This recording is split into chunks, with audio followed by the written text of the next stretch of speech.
Uou! Porra, Globo. Tinha que ter soltado notícia bem numa quarta noite. Seguinte, vou ter que contar um segredo pra vocês. Esse programa, ele não é ao vivo. Aliás, longe disso, ele é gravado à terça-feira. Sim, Greg News é tipo congresso, ele não funciona quarta, quinta e sexta. Na verdade, sabe quem tá vendo esse programa aí agora com vocês? Sou eu mesmo. Sim, o Gregório do Presente. Tá em casa. E aí, tudo bem, Greg? Como é que tá? Tomou um remédio pra careca? Então, todo dia às 5 horas. Não esquece, tá? Que tá crítica a situação aqui. Mas, enfim, o Greg News é gravado às terças-feiras. E a gente já tinha um programa pronto. Tava lindo o programa, a gente já tava tranquilo na quarta-feira quando chegou a notícia bombástica. Nosso presidente foi pego de conversinha com o presidente da JBS, Joe Leslie Batista, que nome escroto, hein, Wesley? Tem tudo nessa notícia. O Temer está consentindo em pagar mesada para Eduardo Cunha na prisão, fornecendo informação privilegiada. Ele está mais enrolado que o Trump, que, aliás, nos Estados Unidos demitiu o diretor do FBI porque ele estava sendo investigado. Ou seja, a nossa Polícia Federal provou ser bem mais foda que o FBI. Chupa FBI. Aí, no dia seguinte, o Temer foi para a televisão e, nessa hora, todo mundo achou que ele ia adotar finalmente a frase mais popular de 2016. Primeiramente, o conteúdo de gravações que me citam. Temer, não pode começar uma frase com primeiramente em português, cara. Primeiramente é fora você. Ou ainda dá uma pausa. Primeiramente, não vou renunciar. Olha só. Não renunciarei. Repito, não renunciarei. Que flop, cara. Que frustração. O Brasil inteiro esperando você falar o nosso bordão e não rolou. Enfim, obrigado, Temer, por sua causa. Eu estou aqui gravando um programa sem plateia, que, aliás, é melhor sem plateia do que com as duas pessoas que você contratou para bater palma para você, né? O Michelzinho e a Marcela lá batendo palma. Enfim, fizemos sem plateia, porque tinha que ser corrido. E a gente não sabe nem se o presidente já caiu ou não. Aí, Gregório do Presente, o presidente já caiu? Eu espero que sim. Porque se não caiu, o que você está fazendo em casa? Vai pra rua. Vai agora, que é a última coisa que eu quero é fazer um outro programa sobre o Temer de novo na semana que vem, sério. Aliás, vamos lá, vamos falar do Temer. Como é que a gente chegou até aqui, né? Ninguém pode dizer que eu não avisei. Faz mais ou menos um ano que a equipe do Greg News, que na época nem era Greg News, nem existia, tinha dito isso aqui num vídeo que talvez você tenha visto aí na internet. Basicamente, todo mundo queria, em 2013, era uma reforma política profunda. E essa reforma foi colocada para presidente, ela foi abatida em pleno voo por quem? Justamente horas, Michel Temer. Então, o povo brasileiro nas ruas e no WhatsApp, nesse momento em que o país está dividido, que o país está partido ao meio, é muito bom que a gente se una. Você, eu, Lobão, Sherazade, Paulo Henrique, William Bonner, todos nós sabemos, esse cara não pode ser presidente. Pois é, eu falei que o Temer ia unir o Brasil, e ele uniu mesmo. Até pouco tempo a gente vivia num Brasil dividido, ninguém sabia se eles estavam no caminho certo ou não, e agora estamos todos unidos pela certeza que o Brasil está a caminho da casa do caralho.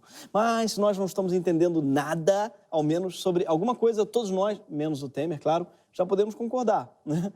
O famoso Fora Temer, que, aliás, é um bonde bastante velho, mas que ganhou alguns novos passageiros. Joesley Batista conta ao presidente Michel Temer. Confirmando-se as coisas de Temer, e parece que as coisas estão se encaminhando para isso, pediremos a sua renúncia. Que no final das contas tem que ir todo mundo para cadeia. Temer tem que ir para cadeia. E todas as decisões para salvar o Temer são confusas. Bem-vindos sejam ao Fora Temer. Só vi um time mais eclético que esse em Guardiões da Galáxia, onde, aliás, o Merval Pereira estava excelente como guaxinim. Mas espera aí, como é que a gente chegou até aqui? Como é que ele vai entender isso? Só olhando para o passado. Afinal, como dizia o filósofo, a história se repete primeiro como tragédia, depois como GIF. Em junho de 2013, o Brasil parou numa sequência de manifestações as maiores da nossa história. E até hoje ninguém sabe resumir direito o que aconteceu. Que começou contra o aumento das passagens de ônibus, mas virou uma revolta ampla que levou às ruas todo tipo de gente, todo tipo de ideologia. E desde então, a gente entrou numa espécie de bad trip coletiva de notícias, tretas, tragédias políticas e esportivas, um 7-1 tremendo, enfim.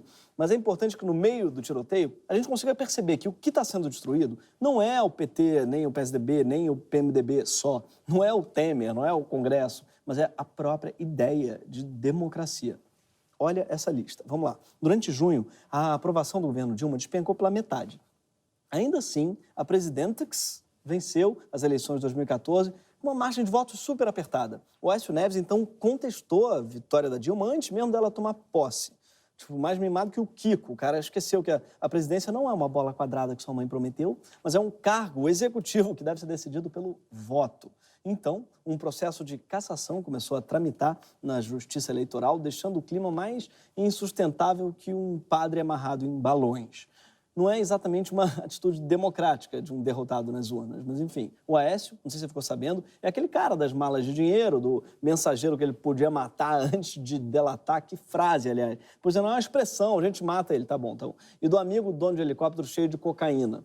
A política no Brasil, o pessoal fala muito, política no Brasil é um grande House of Cards. Não, para mim tá mais para narcos, uma espécie de House of Pablo. Mas, no fundo, o Aécio tinha que ter ficado contente, porque a Dilma, quando assumiu, colocou em prática um plano econômico que parecia muito com o programa dele próprio, do derrotado. Cometeu o que muitos chamaram na época de estelionato eleitoral, que é uma espécie de nome jurídico para falciane. E a Dilma, então, deu uma bica na canela da sua própria credibilidade e a democracia não agradece. No segundo mês do governo Dilma, um sujeito chamado Eduardo Cunha virou presidente da Câmara. O problema é que descobriram, que surpresa, que o Cunha tinha contas secretas na Suíça com dinheiro de propina e ficou bem difícil negar que as contas eram dele depois que veio a público que a senha para as contas era o nome da mãe dele, fazendo a pior homenagem a uma mãe depois da tatuagem de Bárbara Evans. Sim, ela foi escrever Mãe Minha Rainha no braço e ficou igualzinho Mãe Minha Bainha. Aliás, qual será a próxima homenagem dela, né? No tornozelo para o pai dela? Pai, meu colarinho, enfim. Cunha foi processado no Conselho de Ética, onde não foi apoiado pelo PT, e ele resolveu se vingar do PT bloqueando todas as votações do Congresso. Tipo aqueles maníacos, sabe, que foram rejeitados pelo namorado e saem atirando em todo mundo. Enfim, pobre democracia. Nesse período, teve uma tentativa aí uma iniciativa que teve apoio tanto do Congresso quanto da Dilma, e foi a pior coisa possível. Foi a Lei Antiterrorismo. Tem esse nome pomposo, Lei Antiterrorismo, parece que é o Brasil resolvendo combater o Estado Islâmico, a Al-Qaeda, mas, na verdade, o que essa lei fez foi, enfim, levar para a cadeia um cara portando pinho-sol, que ainda está na cadeia, além de uma perigosíssima militante de codinome Sininho, Ou seja, a lei virou mais um instrumento de limitação da democracia. Dando sequência à sua vingança, Eduardo Cunha abriu um processo de impeachment que correu mais rápido do que o seu próprio e Dilma caiu. Cunha também caiu logo depois, embora o impeachment tenha continuado. E, além disso, foi preso. E Cunha, agora, além de preso, acabou de acontecer, o Cunha recebeu, dentro da prisão, um mandato de prisão. Dentro da prisão, uma espécie de inception da prisão. Vão ter que levar ele para uma cela, a do Magneto, isolado. Com o golpismo, assumiu um governo aí composto, basicamente, de investigados da Lava Jato. Mais da metade dos deputados e senadores são investigados por corrupção. Um dos principais articuladores do complô, o senador Romero Jucá, demonstrou, assim, a sua preocupação com o grande número de corruptos do governo. Não, é um acordo, botar o Michel, um grande acordo nacional. Com o Supremo, com tudo, todo mundo e parava tudo. E aí delimitar onde está. Gente, esse áudio do Jucá é muito genial. O Ítalo Calvino tem uma definição de clássico, que é um clássico, um livro clássico, um livro que, quando você lê pela primeira vez, parece que você já leu antes 1000 vezes. Quando você lê pela milésima, parece que é sempre a primeira vez. É assim que eu defino o áudio do Jucá. O Jucá criou um clássico brasileiro. A Ilíada brasileira é o áudio do Jucá.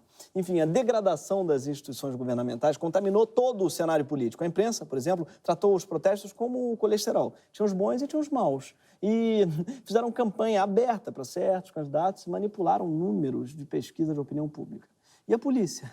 A polícia agiu politicamente, decidindo em quem dá porrada e em quem dá aquele abraço gostoso na hora da selfie, né? E a justiça? Gilmar Mendes fazia mochilão com o presidente investigado, enquanto o próprio presidente investigado indicava o amigo Kojak para ministro do Supremo. A democracia aí já estava estrebuchando na UTI. E aí a base do presidente se pôs a reduzir direitos, a rever pactos sociais, a apavorar índios, a cancelar reservas ambientais, a mudar a essência do consenso que sustenta a República, mesmo sem legitimidade nenhuma. O Temer basicamente entrou na festa da democracia de Penetra, entrou lá no lugar do DJ, começou a tocar um monte de música merda, todo mundo pedindo para ele sair, e ele estava lá. Você partiu a Constituição, mas, meu amor, não tem problema, não. O sim com seus esquemas. Enfim, na reforma da Previdência, por exemplo, O Temer quer aumentar a contribuição que os velhinhos no campo têm que pagar, mas para conseguir o apoio desse Congresso, ele topou dar um desconto na dívida de empresas, estados e municípios. Com a desculpa de criar mais empregos, tem deputado que apoia a reforma trabalhista dizendo que o trabalhador rural pode ser pago sim com comida e casa. Tudo bem que parte da classe política não dá mínimo para a democracia, quer voltar para outros, mas volta para a monarquia, não volta para o feudalismo. Entendeu? Desde junho de 2013, passaram-se 4 anos, que é o tempo de um mandato, tá? E esse mandato, ele precisa acabar já. Porque não é só o mandato do Temer, é o mandato desse atraso que ele representa. Nesses últimos 4 anos, a gente também se esqueceu da grande oportunidade que a gente perdeu em 2013, quando a Dilma abriu uma chance de eleger uma Assembleia Constituinte só para reformar profundamente o sistema político e as regras eleitorais. E a gente acabou esquecendo que foi o Temer, naquela época, já que barrou essa ideia. Então, a pergunta é, com tudo isso, o que nós podemos fazer? Nós temos a responsabilidade de mudar o Brasil. E temos que agir com muito cuidado para que o Brasil não pare, para que a gente não volte atrás em tudo que estamos avançando. Sim, Jucá, aquele do áudio, aquele que achava que a solução do Brasil era um grande acordo nacional chamado Michel Temer, agora ele acha que a solução é que o Brasil não pode parar. Sabe o que eu acho? O contrário do Jucá. Sempre. Faz um tempo já. Eu acho que o Brasil precisa parar. Vamos ignorar as pessoas que dizem que as reformas precisam continuar. As reformas não podem continuar. Elas não têm legitimidade para continuar, porque esse governo não tem legitimidade para governar. É tipo você ser operado por um doutor da alegria. Tipo, fofo, engraçado, mas, cara, larga meu pâncreas, ô carequinha. Isso não quer dizer que a gente não precise de reformas, muitas reformas. Reforma do trabalho, da educação, da segurança, do funcionalismo público. Mas tem uma reforma que precisa vir antes de todas as outras, que é a reforma política, que vai deixar o Brasil mais justo, o sistema político mais justo. Vamos aproveitar essa tragédia aí para fazer alguma coisa além de GIFs. Aliás, obrigado, internet, melhores GIFs. Sério, vamos usar essa tecnologia do meme aí para alguma coisa. Vamos parar o país. Se você não souber para onde começar, a gente preparou um site para você. Você pode enviar um e-mail para todos os deputados, senadores e órgãos públicos exigindo #direta já e uma reforma política de verdade. A gente também listou todas as marchas, protestos e oportunidades de ir para a rua. É sério. Tem marcha de esquerda, tem marcha de direita para você. O Temer, de fato, uniu o Brasil. É junho de novo, 4 anos depois de 2013. E é hora de ir para a rua, de novo, já.